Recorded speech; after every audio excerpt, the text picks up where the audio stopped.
much for those kind words and for your introduction. Thank you for inviting me here today. I hope that we can all come out of here with some new lessons. I learn every time I speak because your questions really give me thought also. And I applaud you all for taking the time out of your busy lives to come to a conference to learn how to keep our children safe. I understand I have people in here that are school security and police. How many of you are school security and police?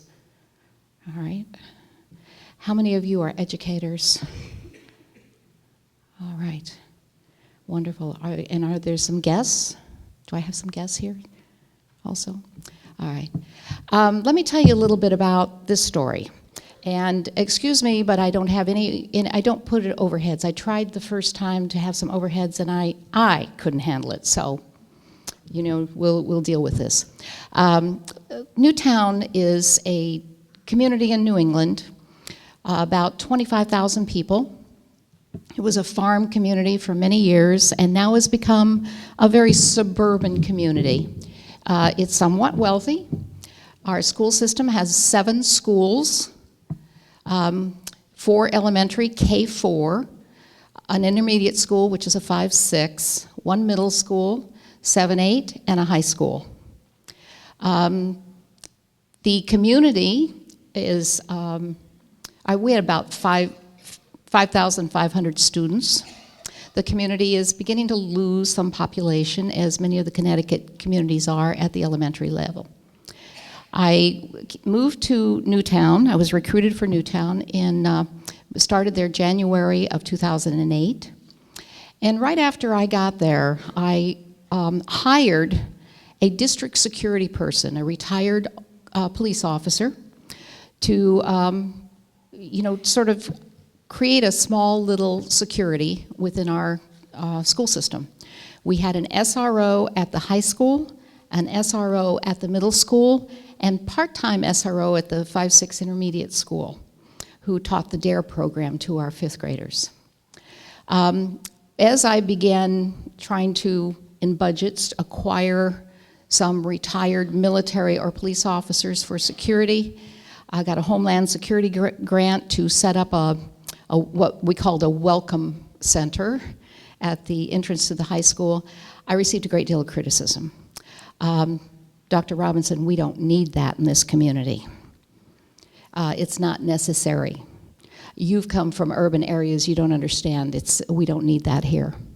So it was very difficult to get any security people, and I was not talking about armed security people, I was just talking about people who knew how to police all those exits at the high school and make sure that our protocols and procedures were followed and those types of things. We had buzz-in systems at all of the schools, 1 entrance, buzz-in systems.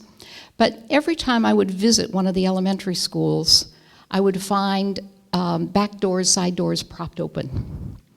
I'd say, listen, what's the point of having the buzz-in system if you have these doors propped open? And they say, yeah, but there's no breeze coming through, it's hot, or the teachers are taking the kids out for recess, they don't want to carry their keys.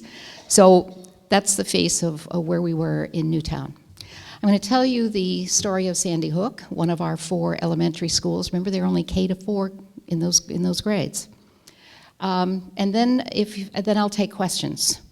The only questions that I will not entertain is anything that has to do with the shooter. So, on a beautiful winter morning in December, buses dropped off their precious cargo, nearly 500 elementary children who filed into their school that morning with the expectations that all little children have, that this was a good place to be and good things were going to happen today. Very little in the way of concerns. I mean, the greatest concern these little guys had was, what's for lunch today? Will I have a chance to play with my friends at recess? In the first 3 classrooms in the front hall, the little first graders' coats were hung up and the morning routines began with circle time on the rug with their teacher. There they discussed the calendar and the activities of the day, along with an activity from the responsive classroom. This is the typical routine of Sandy Hook Elementary School, a place that exudes nurturing and caring from the moment you walk through the door. If you pass a child or adult in the halls, You will get a smile and a cheerful greeting. Children's work is posted in the halls, so you know you are in a kid place. Sandy Hook Elementary seemed like the safest place on earth in this quiet little suburban community. This school has been known for its superb education that students receive and has been acknowledged as a vanguard school. Not only has it been a high-achieving school, but its tradition of caring about the whole child is well known. The school is an important piece of the fabric of this community. That morning was like every other morning. After all, routines are very comforting for children. Until about 9:30, when a troubled young man carrying 3 guns, one of them an AR-15 assault rifle, shot out the glass window to bypass the buzz-in system at the door and change the lives of so many people in the next few minutes. As he entered, he was confronted by the principal, Dawn Hawksprung, the lead teacher, Natalie Hammond, and the school psychologist, Mary Sherlock, who emerged from a meeting in the conference room. I can just picture Dawn's absolute indignation that someone would dare enter her school and put her babies at risk. It would be so like her to be the protective mother hen and never think of her own safety, but only, of course, of making him stop right then and there. I can visualize her trying to take charge of this unthinkable threat. Dawn, the ever-passionate educator, would do anything to protect her children. That's where they found the bodies of Dawn and Mary rushing toward the attacker. Natalie, fortunately, survived the attack with some serious injuries. He then went to the office, which was directly across from the front door, where normally 3 secretaries would have been working. Only one was there, and she flew under her desk, dragging the phone with her as soon as she heard the noise. Fortunately, he didn't take the time to check. The shooter bypassed the first grade classroom on the left and began shooting in another first grade room, killing the school's permanent substitute teacher, Lauren Rousseau, and all but one child who was clever enough to play dead. By this time, the teacher in the 3rd room had crammed as many children as possible in the bathroom and was trying to find hiding for the others when the shooter took aim at her and her students. Vicky Soto, who was so excited to finally reach her dream of becoming a teacher, threw herself in front of her students. Such incredible bravery from a very young first grade teacher. Anne Marie Murphy was the educational assistant for a young boy with some special needs, and she died trying to shield him, as was the case with Rachel Davino, a behavior therapist. None of these brave women were trained in combat. They were elementary school educators dedicated to educating their young children, so their first response when confronted by this terror was to protect the children. Thank goodness for our first responders. They arrived in barely 3 minutes, which is incredible in this town of 60 square miles, mainly windy country roads. They saved innumerable lives as this shooter carried enough ammunition to have continued throughout the school, and this loving little elementary school was helpless in the face of this assault. At that time, I was standing just a few miles away in my office, outside my office, speaking with another principal. My secretary comes running out of her office to say there's been a shooting in Sandy Hook. Now, Sandy Hook is also the name of the community around there. My first response was simply not possible. It must be someplace near there, maybe a domestic dispute. I told her to call the school and see if we need to lock down. When she could get no answer at the school, she came back quite alarmed. I called the police department, which rang a very long time. Then a hairy desk sergeant answered. I identified myself and I'd heard that there was a shooting at Sandy Hook School, and could he verify that? He said yes, but couldn't talk to me at that time, and the line went dead. I didn't know what to do now. I needed to know what was going on. So I called our town's emergency operations center and spoke to the director, who said, "Superintendent, you better first sit down." She told me there'd been a shooting and they were not sure if there was a second shooter. "Stay where you are and we will keep you informed." I put all the schools in lockdown, had all the private schools in nearby districts informed. I sent a school messenger out to parents telling that there was an unsubstantiated shooting at Sandy Hook, and let them know that the schools were all locked down. I paced for a few minutes. I was told to stay in my office, but I couldn't stand it. I drove to the school. What an unbelievable scene. Emergency vehicles, sirens, absolute chaos. I couldn't even get through, so I drove my car off the road into an embankment and ran. The long driveway to the school was blocked off and SWAT teams were running down the driveway. The Sandy Hook Fire Station is on the corner of that driveway in the main street, and that was the staging area. As I entered, the scene became even more confusing. I saw SWAT teams, ambulances, emergency vehicles, and police from a number of towns. Many of the teachers had arrived there with their students. Some were clustered around their teachers singing songs, watching TV, or telling stories. One teacher, who was the math specialist, had a clipboard and was counting teachers and students. When she saw me, she rushed up to me and she wanted to know if I knew anything about Dawn. I didn't, and she was the first to tell me that they'd heard over the intercom that Dawn was shot. We could not account for Ms. Soto's class or Mrs. D'Amato's class.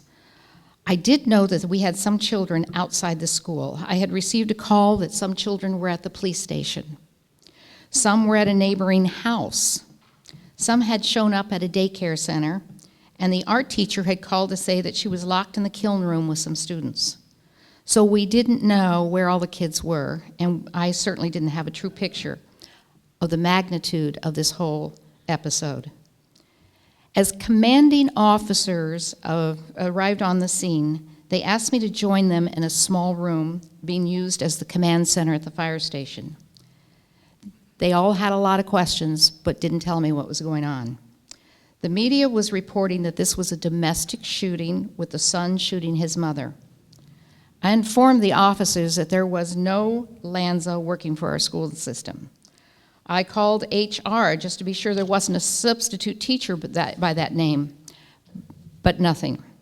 I was in and out of that command center room as each agency's chief arrived, but I'd still not learned the extent of this tragedy. The parents had come running to the firehouse looking for their children, and we felt it was best to release them to their parents, and the police could continue questioning them later. Each teacher had a sign-out sheet, and as the parents left hugging their children, it was becoming increasingly apparent that we had more parents than children. We asked those families to come to the back room and wait until we knew more. Clergy had begun arriving and were staying in there with the families. I called for a couple of our psychologists who were crisis trained to join those families in that room. I later regretted that. After some time, the Newtown police chief asked me outside the firehouse. As we leaned against a red emergency vehicle with 5 or 6 helicopters overhead, a surreal scene, he told me, "Janet, this is really bad." "Mike, how bad?" He replied, "Fatalities." "Oh my gosh, Mike, how many?" He said, "There could be 30, we can't tell." And that was the first I received of the extent of this tragedy. I had to pull it together for my staff and families and the work that needed to be done. The task of identifying the victims was the next really big problem, as the teachers who knew them were deceased, and the parents could not possibly be taken to that scene. We discussed using 3 special areas teachers who might know all those children, but as they started to walk up the driveway, that fell apart. I asked this math lead teacher if the school pictures had arrived yet. Yes, but no one knew where they were. We called the school secretary, who was homesick that day, to come to locate the pictures in the office. Police took her into the school, shielding her from the scene. Those school pictures were what we had to use to identify our children. The room in the back of the fire station with the anxious families was the worst place I'd ever been. I was in and out, walking around, not sure what I could be doing.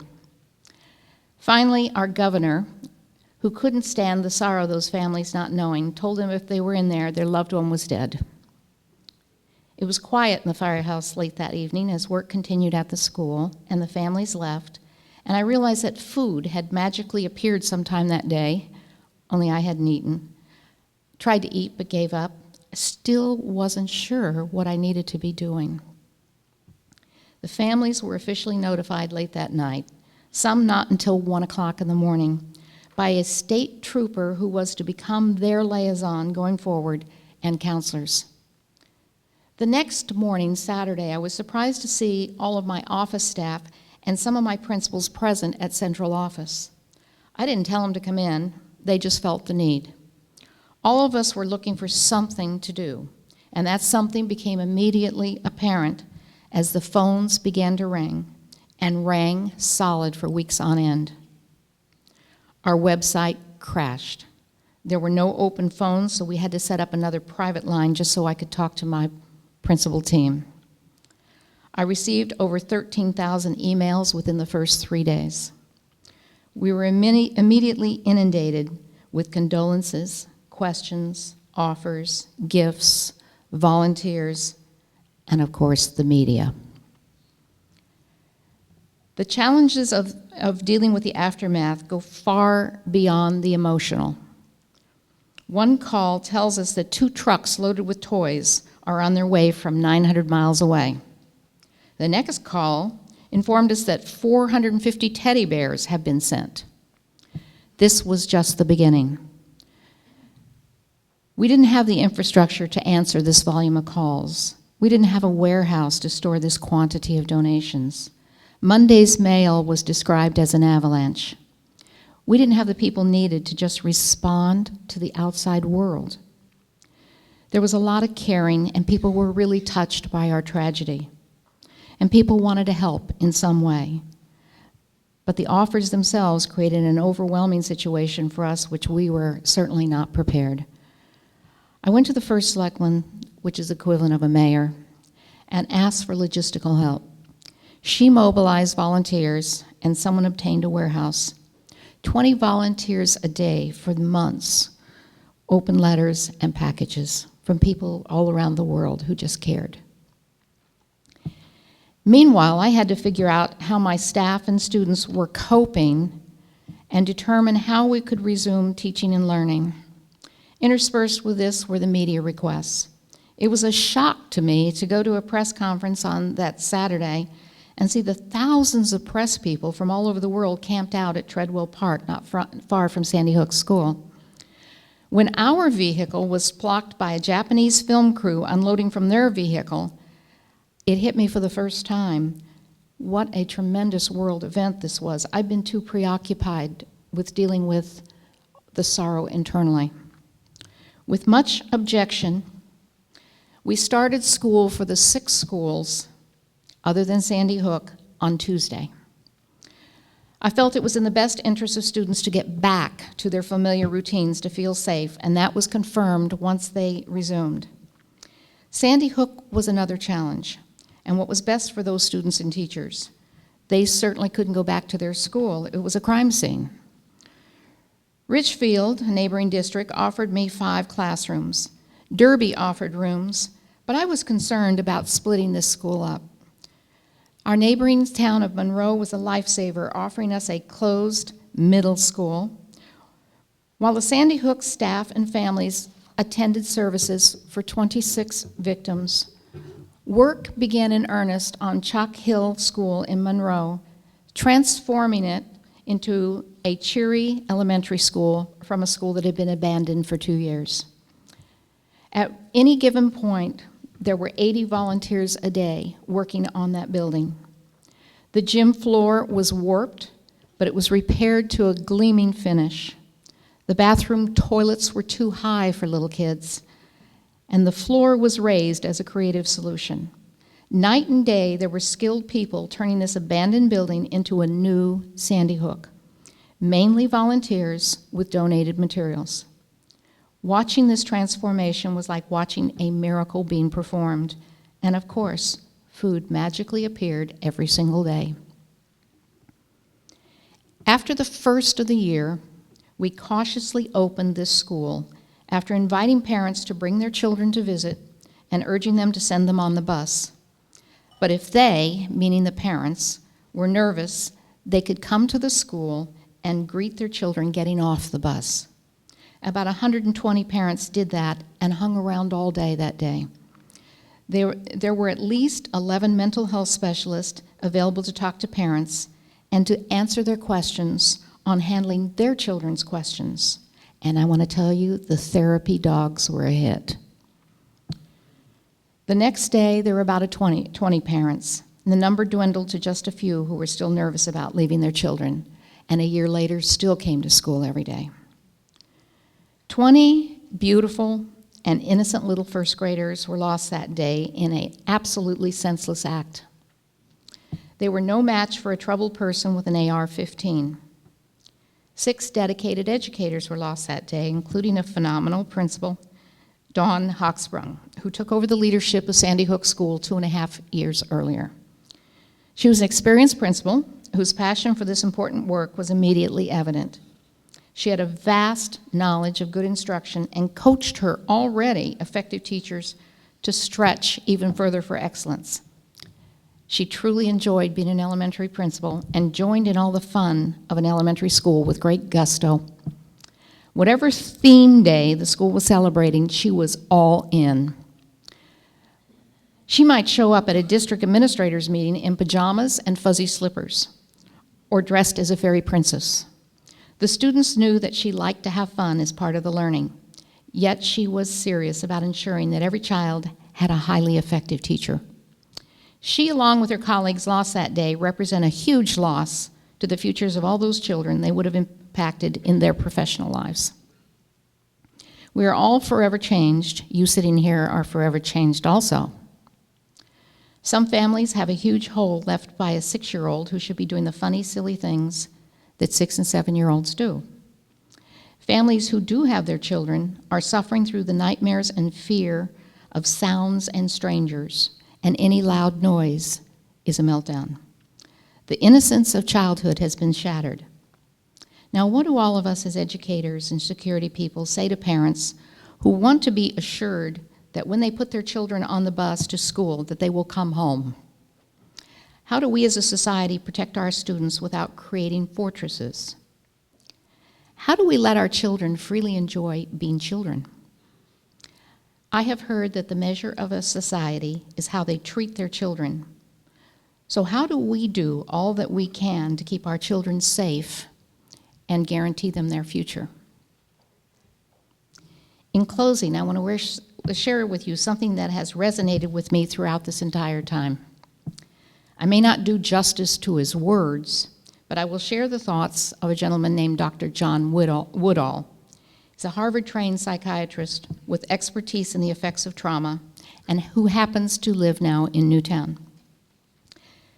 After a loss or a traumatic event, everyone experiences a terrible period of grieving.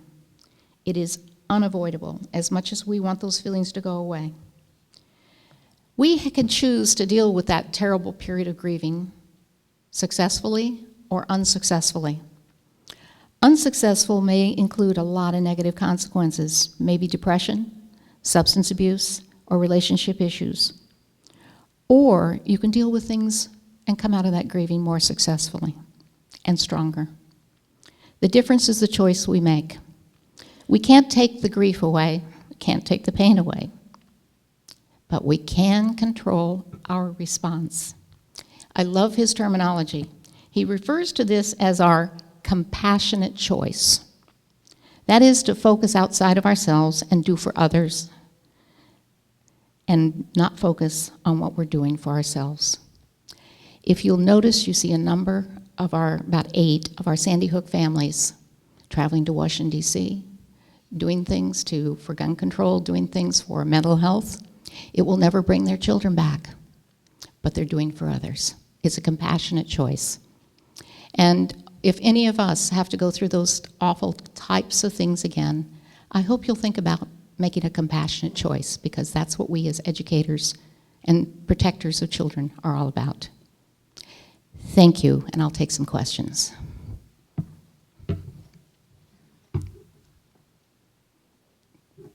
Yes, I'm sorry.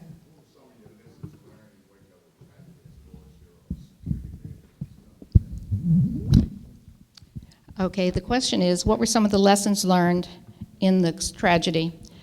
I want to tell you, it has to do, I was listening to the introduction here, and I thought, whoa, that is really a lesson learned. Having relationships with with stakeholders before there is a tragedy. Because we were a small town, a suburban town, I knew the police chief.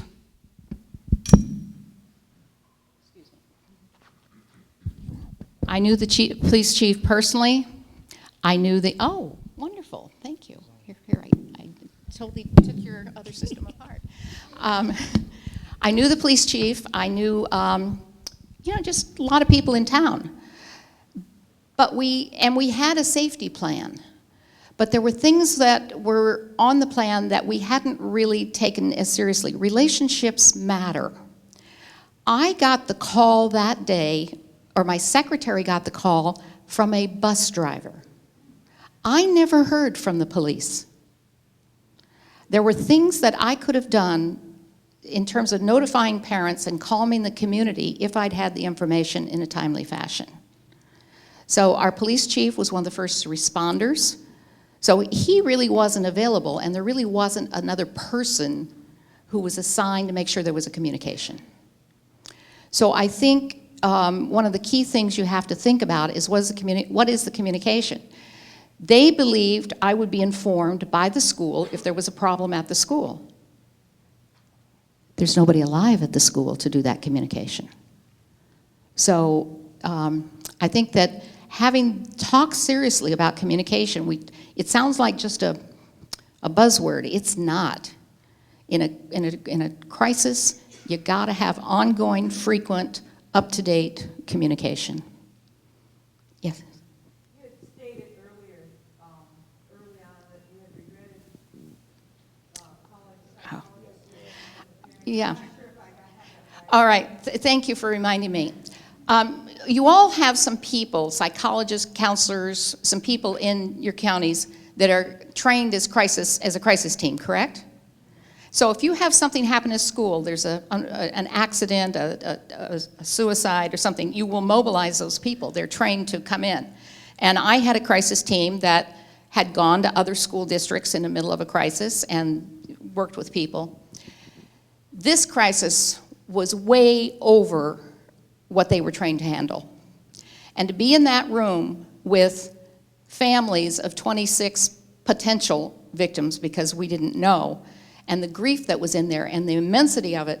I saw, at one point as I was walking around the firehouse, I saw one of my psychologists leaning with her head back against the wall, just deer in the headlight, totally overwhelmed. And they really weren't prepared. Well, I don't know how many of us are prepared for the extent of that.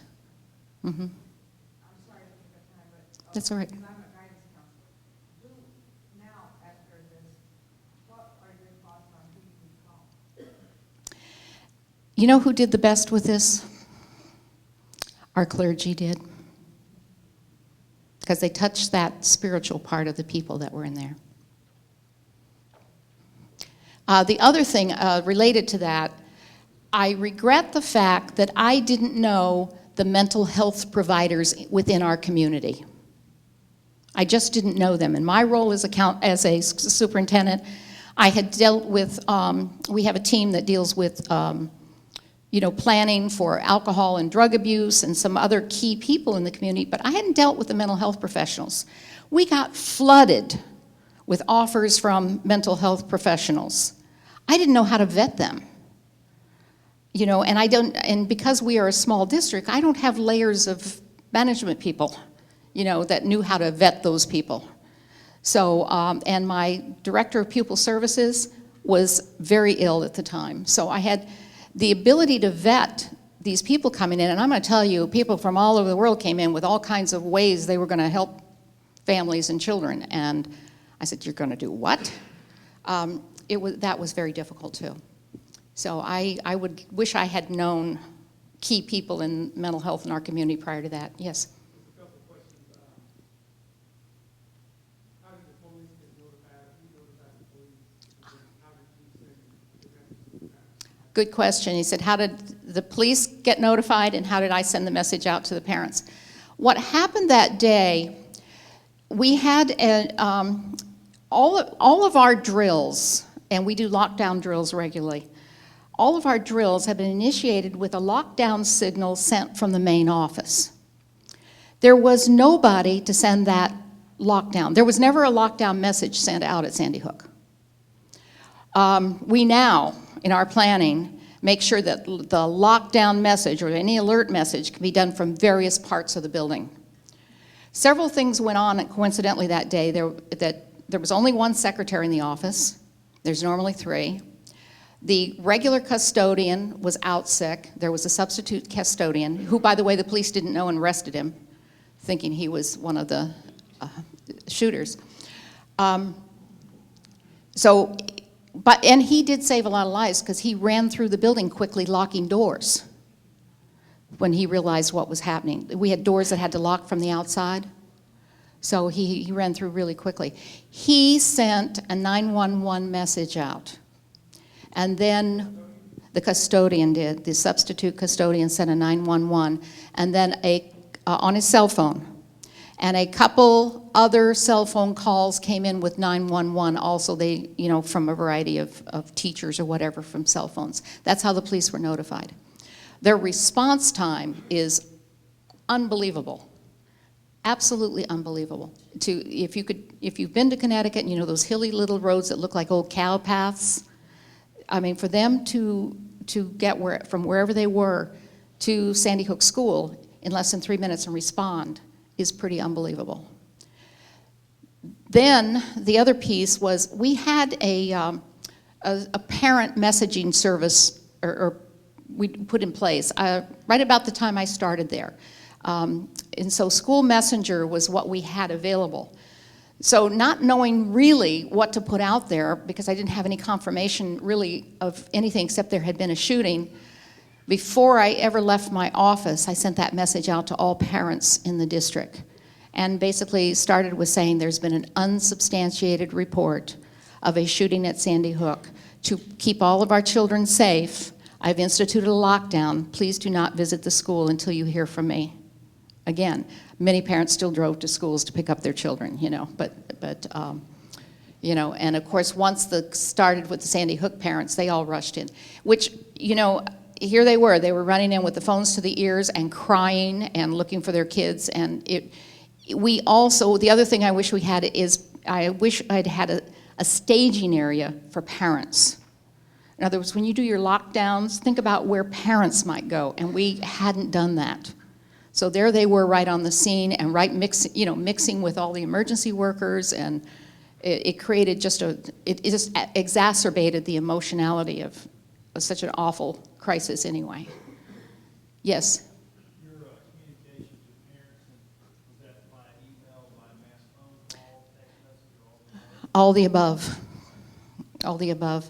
My normal school messenger, routine messages go out by email. Something that's sort of an emergency, I will do a phone call. And so I did all the above on that one. Whole school district. Whole school district, yeah. Yes? what are some things that you have currently changed as a result of this incident?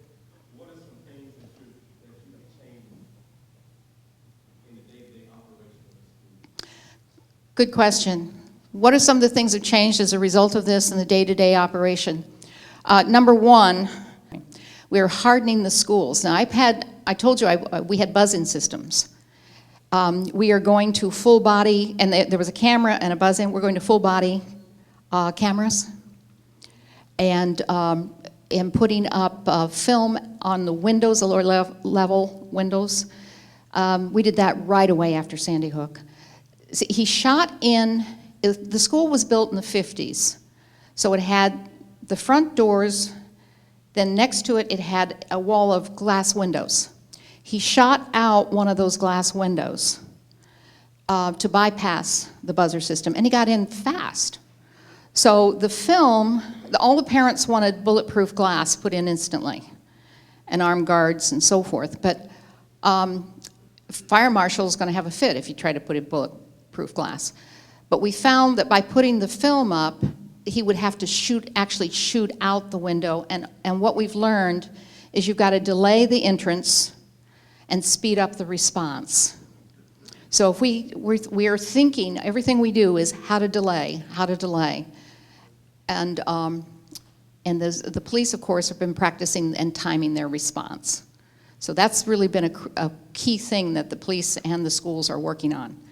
Just delay and fast response. So how fast can we notify them? How fast can they get there? How much can we delay?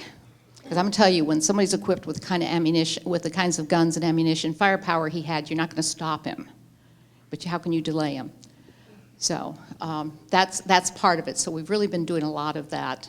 The cameras, which I'm sure all of your schools have, the cameras are good for after the fact. Unfortunately, we've had to kind of just reconstruct what went on in there because nobody can tell us exactly what went on in there. There were no cameras inside the schools, and the stories are contradictory. So we're doing the best to reconstruct what actually happened. But I do think it's being real upfront with teachers in particular. Don't take this lightly. They're starting to get, it's becoming, the longer we get from the incident, the more teachers start slipping back into things that aren't necessarily serious, yeah.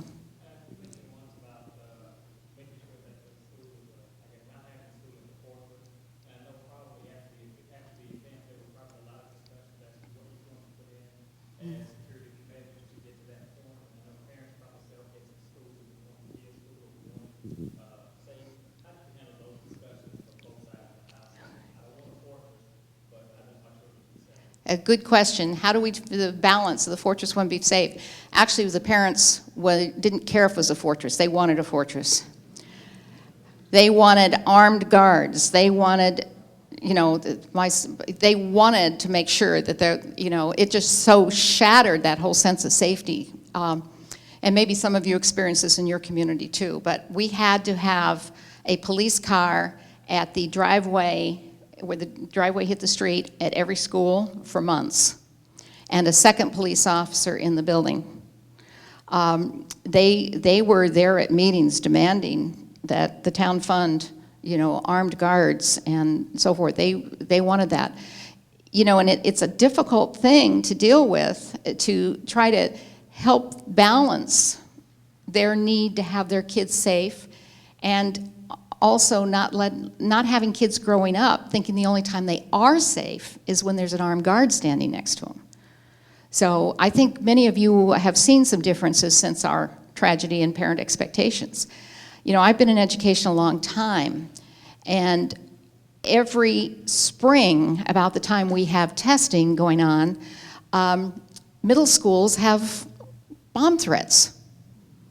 We do our protocol, we invite the police in, they decide whether it's safe, or whether it's credible or not credible. Most of the time it's not credible, just something's kind of written on the locker room wall. I mean, parents want the full bore now. That's not something that you take lightly anymore. They don't care if the police say it's not credible. They still want the school evacuated, and I've had parents come pick up their kids, take them home, even though the weather outside was worse than conditions would allow for driving. But people are overreacting to things now, and it's difficult to kind of keep that in a sensible way. It's so emotional. Mm-hmm. There's a lot of discussion in legislative sessions about arming teachers and arming administrators. Would that have made a difference? Not with an AR-15. You know, even if there had been a police officer standing there with his or her gun, not with that particular weapon, and people need to understand that. Not long after the incident, I was invited to Washington, D.C. to testify. And one of the first questions I was asked was about arming teachers. You know, I have learned so much. I've spent so much time with our state police and FBI agents. I have learned how much training officers go through to be able to fire at someone who is firing at them. And even though they go through all kinds of training and simulations, the police still tell me they don't know for sure how they'll react when someone's actually firing at them. And teachers do not go into education because they want to fire guns. They go into education because they love kids, they love teaching. They're not congruent. As I said to one of the senators, I said, now just picture this. You're arming teachers. Teachers are very seldom at their desks, so they're not keeping their gun in their desk. They're going to have to go packing. So I've got a kindergarten teacher who's packing. He's got kids on the floor, and they get down on the floor with kids, and the gun discharges. I think that's more likely, statistically, to happen. I said, guns and kids don't mix. Let the professionals who go through yearly training to do that, do that. That's an important piece. You know, teachers, no, it just it isn't going to work. And I know that a lot of districts have taken that on. I think there's 12 in Texas that have passed that. But it's yeah, I had somebody come up from Texas 2 weeks ago to interview me, and you know, just basically on that. And I said, I have a lot of trouble with that. Yes? You don't think it would have changed anything if there was an SRO on campus that day? Maybe notification would be faster, but think about when the firepower this shooter had. One of the police took me to the driveway, and he said, let me take you all the way to show you how far away he could have fired that. And it's so, by the way, he was trained. So he said, let me show you how far away he could have fired it with a great deal of accuracy and shot out that window or shot anyone standing there. So it's not my opinion, it's the opinion I've been given from the police that were there. I think what we didn't have is we didn't lock down that school. I think an SRO would have helped that.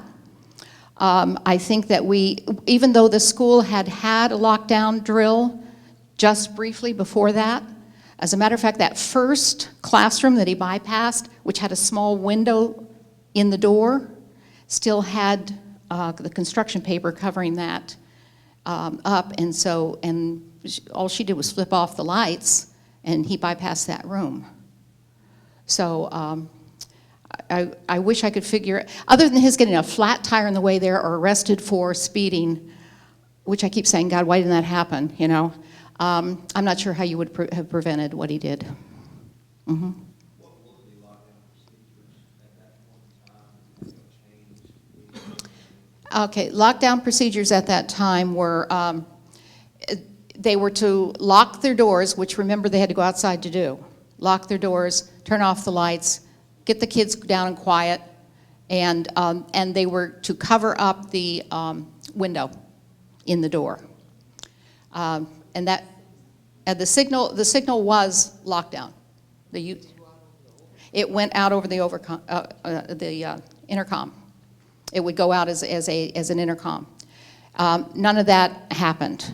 The only alert that the school is built in a square pattern with a courtyard in the middle. Only way those back classrooms knew anything was going on was when Dawn and Mary and Natalie had gone out. They were in a special ed meeting, all in the same meeting, which was in a conference room, not in the office.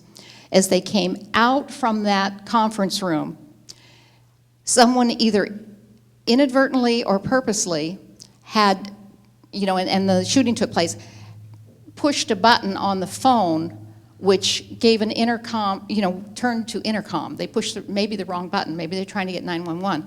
Natalie crawled back into the room with shot, and at that point, people heard over the intercom, Dawn's been shot. And that's what people heard. So they didn't know what to do. Some locked down, some went out windows, but it was chaotic. And chaos doesn't help a situation. Yes? You said in 2008 when you arrived that you saw something within the structure of safety in your school. What was your determining factor when you were talking about you thought you didn't have enough safety, you wanted to bring other safety measures in? What prompted you to think about that incident, and do you have any regrets of not really going forward and stating that I see something and I'm going to go ahead and implement this and push this forward? Okay, his question was, what made me see when I got there in 2008 the need for security? I had really done a lot of reading on Columbine.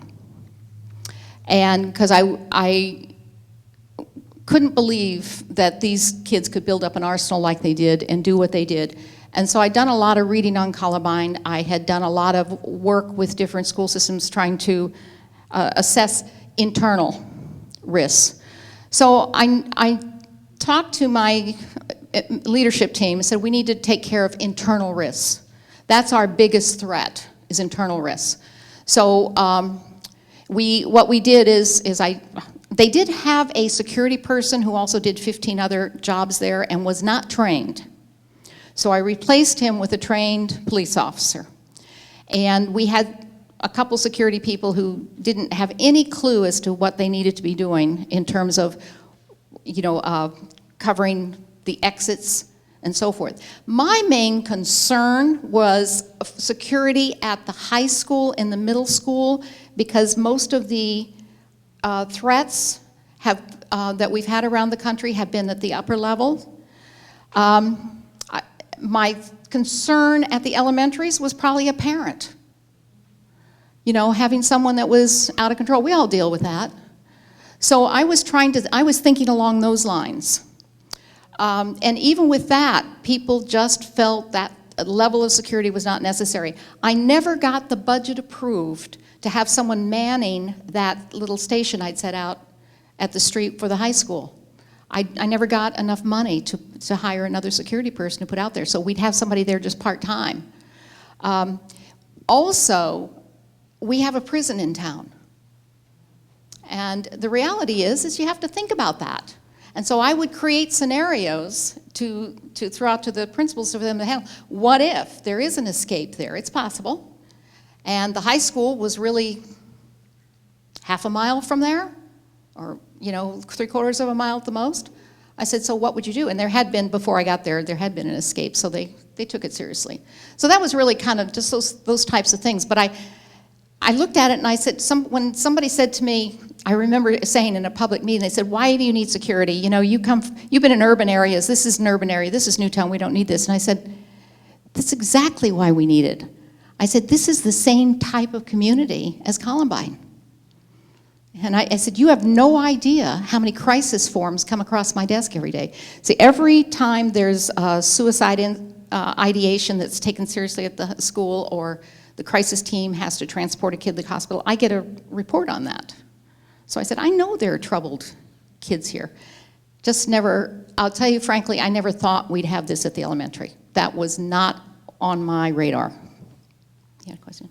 Is there any truth that there was a 6-minute delay for the police officers to enter the building? I don't believe it. I don't know if it was 6 minutes. There was a delay for them entering the building. They arrived within 3 minutes and heard a shot. He did shoot himself when he heard the sirens. There was a gentleman running from the back of the school holding something they thought was a gun, and they almost shot him. It was a father who had a cell phone. But they were looking for that other shooter and not sure what they were going to go in. And so, and then there was how to get in the building. I mean, because we locked all the doors, and there was nobody to buzz them in, they had, how do they get in the building? Oh, that is another critical piece. We make sure that police have access to all of our buildings.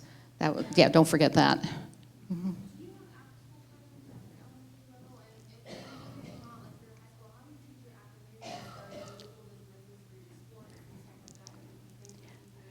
You must be a principal. No, I'm an After-school director, okay.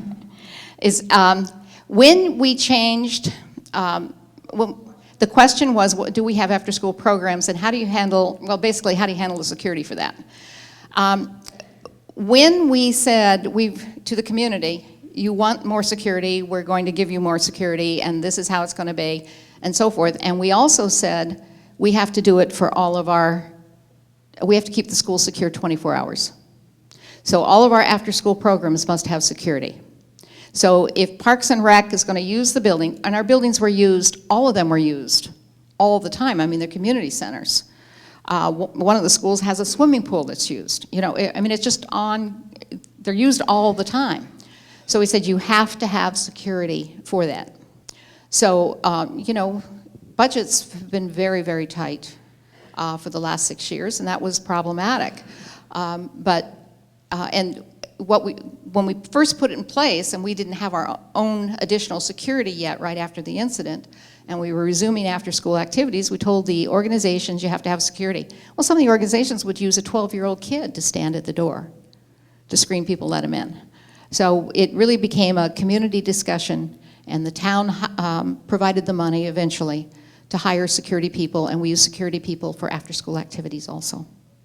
Someone could come in and hide a weapon after school, because the doors, here we were securing the building during the day, but not after school. So you use security people for just your regular after-school 4 to 6 kind of? Yes, yes, so that other people, so the doors can't be unlocked.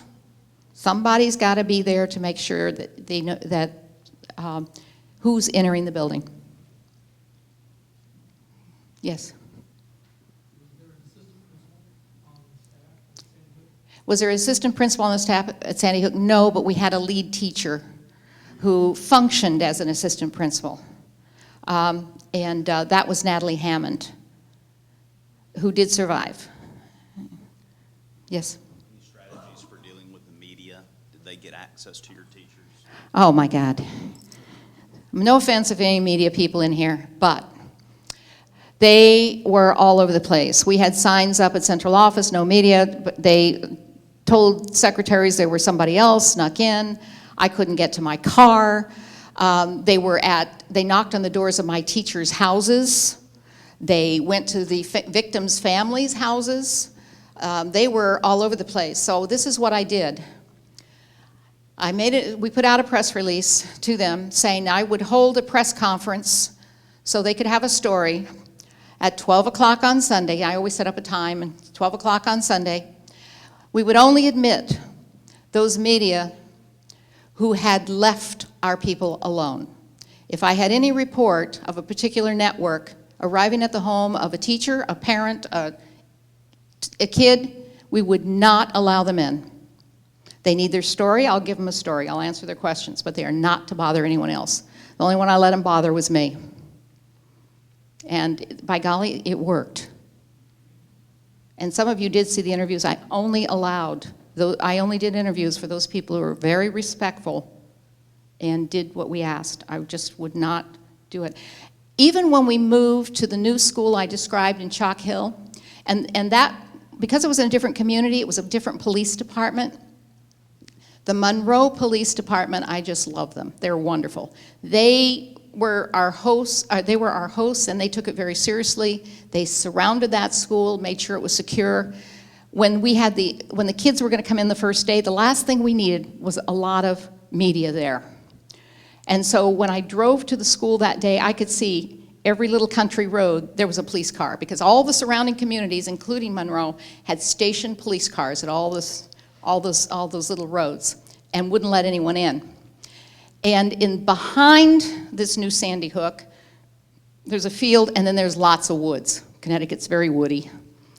And there were police and with dogs back in those woods.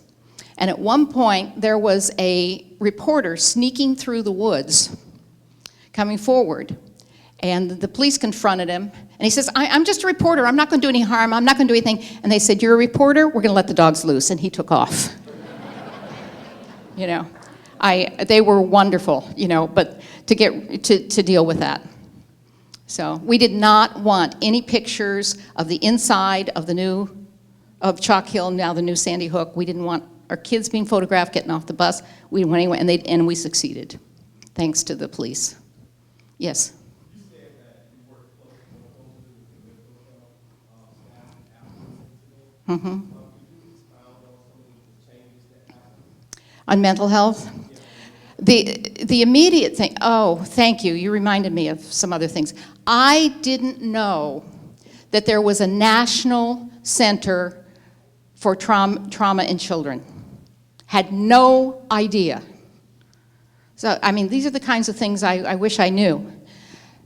And what happened, by accident, I found out about this group. It's out of UCLA and University of Southern California. And yet there's centers all over the country, but I wasn't aware. And trying to find out who really was skilled in dealing with post-traumatic stress syndrome with children is difficult. Because I had everybody in the sun rushing into the town offering free counseling sessions or whatever, and I didn't know if they were credible. I didn't want any damage done. There was one weekend, I spent the entire weekend just trying to go between the families of the survivors and these different therapists that wanted to deal with it. And I'm trying to screen these. Fortunately, I had a school psychologist background. I don't know what I would have done otherwise. But still, how do you make a decision as to who to allow access to very traumatized people? So I had been invited, or there was a safety conference that was going on in Connecticut in January. I was over my head in concerns. I didn't sign up to go.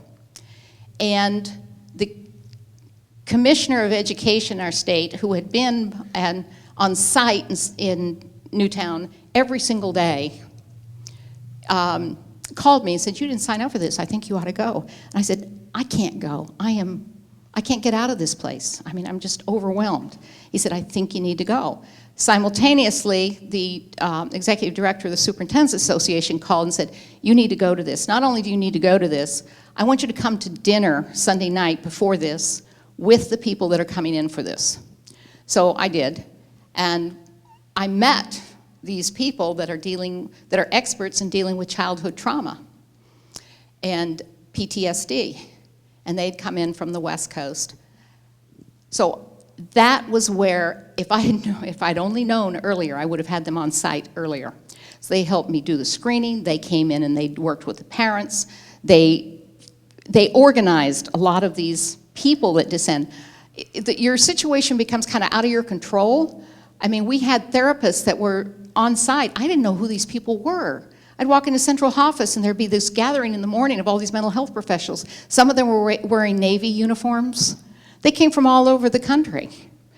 But anyone could have sort of kind of come in, I just didn't know. Well, this center provided me with the kind of support we needed to have mental health specialists that we put in the schools.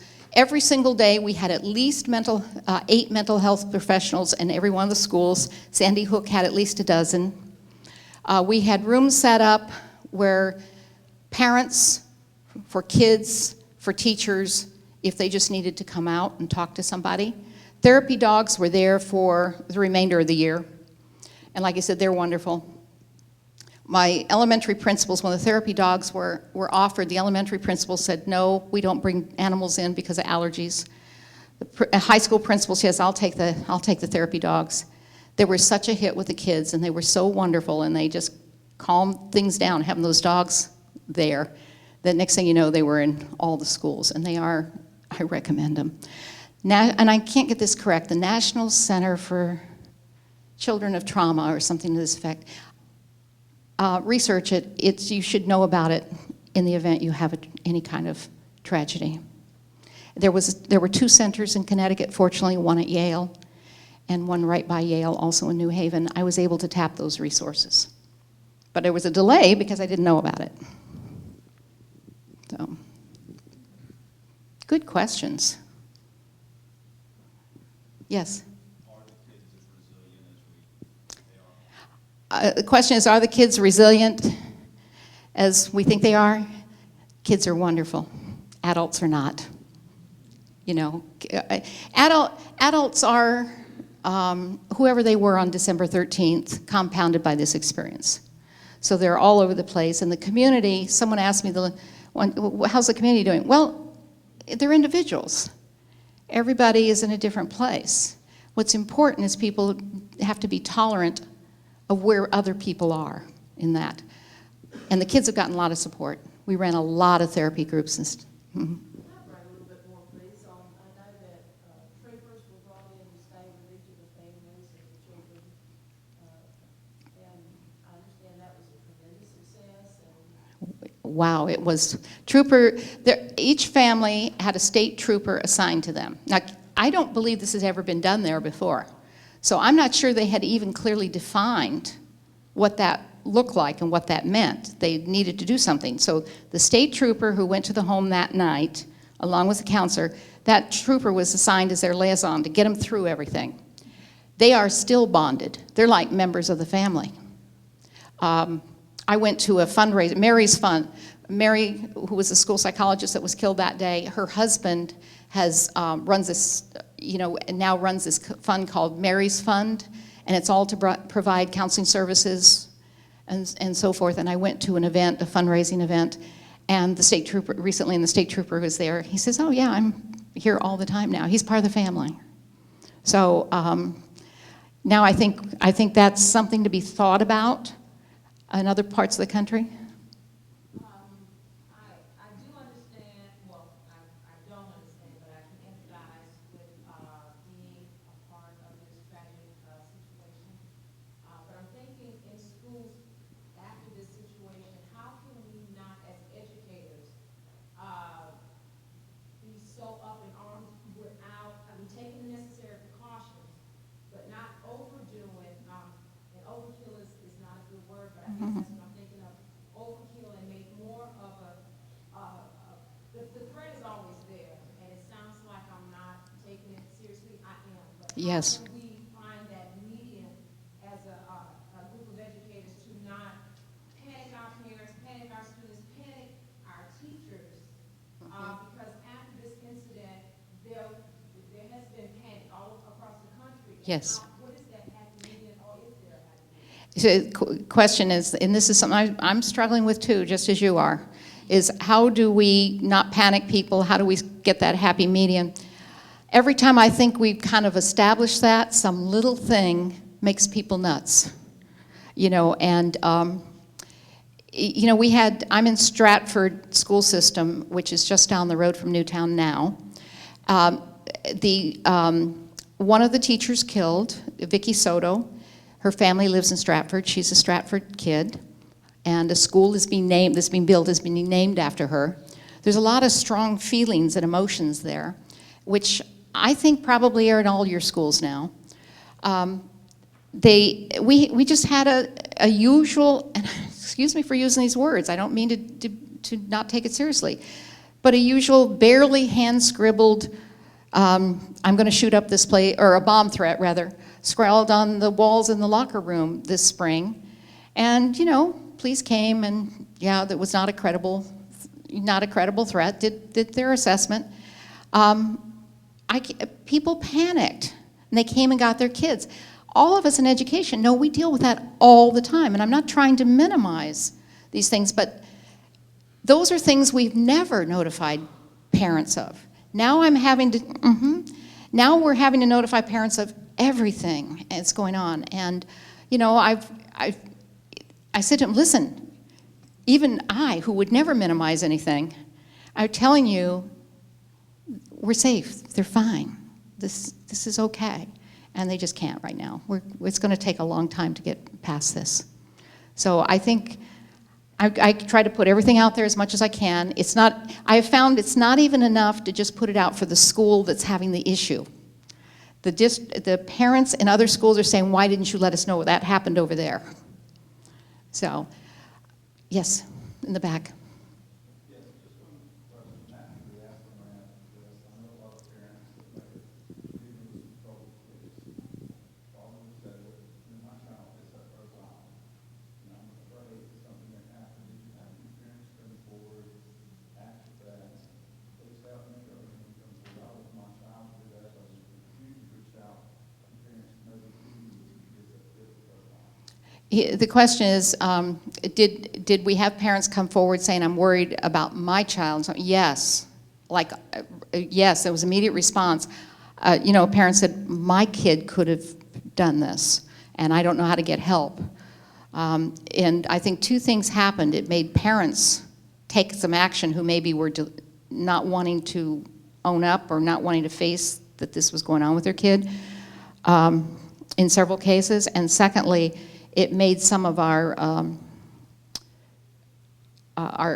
court systems, our mental health professionals take it more seriously in that respect. The other thing that has happened in Connecticut, and I've personally had 2 incidents since that, but we did pass a gun control law. That has happened, and we are having a lot of legislative discussions now about the mental health services. And I'm not quite sure how we're going to solve all that, but I do want to tell you about one of those incidents. There was a young man who was a college student from Stratford who was exhibiting such bizarre behavior that other students at the university he was attending were alerting the administration there. They were worried about him. People who lived in the dorm with him and people who in classes, they were all describing this very disturbing behavior. He'd play video games and he'd be smashing it and then screaming, I don't want to play these games anymore, I want to go kill real people, and a lot of other bizarre kinds of things. So the university did a threat assessment, and their folks determined that he was a risk. He was briefly hospitalized for, I think, 24 hours at that time, and they dismissed him from the university. Quite by accident, one of our police officers in Stratford learned of this, and she was working out at the same place he worked out, and he was getting buffed up and everything, and his behavior was bizarre, and he was known there. And then she found out, somebody said, yeah, he got kicked out of this university. She checked on it, found out what had happened. And she also knew, from past experience, the family he came from, and that there were guns in the home. So she considered him high risk. So she went to the police liaison. Those 2 of the officers came in to see me, and they explained to me their concern about this particular individual and the kinds of behavior. And they had checked with the police at the university and confirmed how concerned they were. And they said, however, he's made no threat. So legally, you can't do anything. And he is like 1 block from one of my elementary schools and about 4 blocks from another. So they said, we're letting you know. And I said, well, thank you very much. But what do I do about this? And they said, well, we think you know people. I said, yeah, I do know people. So I called up the state's commissioner of mental health, described the situation and my concerns, and let me tell you, I knew her very well after my situation. She'd been in Newtown with us a number of times. And she said, how long ago was he hospitalized? Finally, she says, so he's still under my jurisdiction then. She sent a team over to his house. Yes, there were guns, a lot of guns in the house. Picked him up that evening and involuntarily hospitalized him for the length of time they could legally do it. So it's made people very aware, and responsive. And what concerns me is I don't know how many people would pick up the phone and call the commissioner of mental health. And I think sometimes we've got to do that. Yes? I've seen you on TV, and I read about you in the paper, and I heard you this morning make your presentation. And I hear the passion and compassion, and now you've had 2 other incidents since the big incident. And so my question is going to be too personal, I understand. What are you doing for you? How do you keep coming back day after day and talking about this? You're not about to walk off the job as a peer. So No. It sort of renewed my passion for my work. Thank you. I appreciate your caring. I made a compassionate choice to help other people, that maybe someone in here is going to take something out of here that's going to prevent it from ever happening again, that you catch somebody before he or she does it. That's my compassionate choice. I think I'm very, very fortunate. I'm a military brat. Resiliency was valued in my home, and I think that I value that too. And so I hope that with the work that I do, I have been to Washington, D.C. I have testified a couple times. I have marched with the mothers who've lost children in urban areas on several occasions, just to make people aware of how violent children can be. And that's my compassionate choice. Thank you for asking. Yes?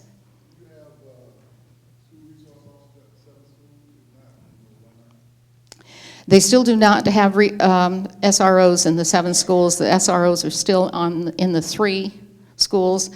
They have increased security, which is district, sort of, they're district people. They are not armed, but they're district people with, that are in each of the elementary schools.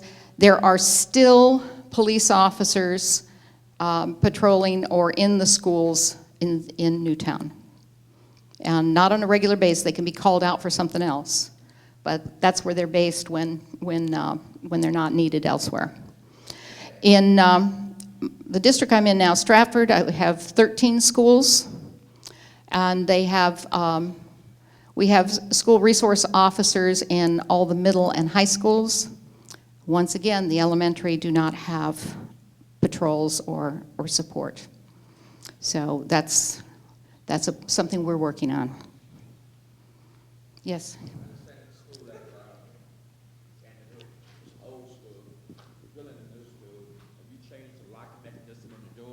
Electronic mechanism? All right, the new Sandy Hook, that is, they demolished the old school totally. That was a big community discussion because they had community conversations. There were people that said, Sandy Hook is a tradition in this town. My grandfather went to this school, I went to this school, my kids go to the school, you've got to reopen it. Other people, including the teachers, say, I'll never walk in that building again. So the decision was made to demolish Sandy Hook. They are building a new building that will have state-of-the-art security, locking mechanisms, cameras, anything that can possibly be done to delay or prevent entry from outside, to prevent outside intruders, will be done. So the plans on it are pretty significant. So I know a lot of the companies that I see out here have been meeting with the building committee in Sandy Hook. So, great questions. Yes? If you had money to spend, would you put cameras on the back burner and just focus on access control? If we had money to spend, would I put cameras on hold and just do access control? If I had money to spend, I'd do them both. I think just daily, in our daily work, without a big tragedy, cameras are the things that we use the most. Who did that damage when that group was in here or whatever, or to verify a kid did something else. I think in our daily work, the cameras are used more. Any questions? Yes, sir.